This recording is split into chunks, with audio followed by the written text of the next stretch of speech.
Hi, welcome to the We Are Researching YouTube channel.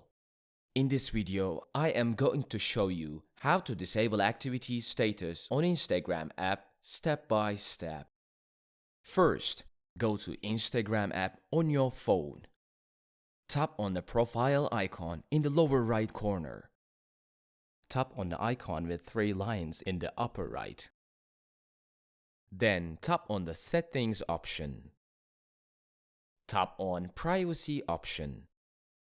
Scroll down, then tap on activity status. If you don't want to allow accounts you follow and anyone you message to see when you are active or were last active on Instagram app, you can disable it by typing on the button marked with red.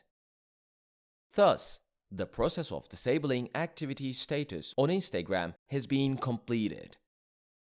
I hope you enjoyed the video. If you want videos like this to come, don't forget to subscribe to our channel, like the video, comment and click the bell for new videos.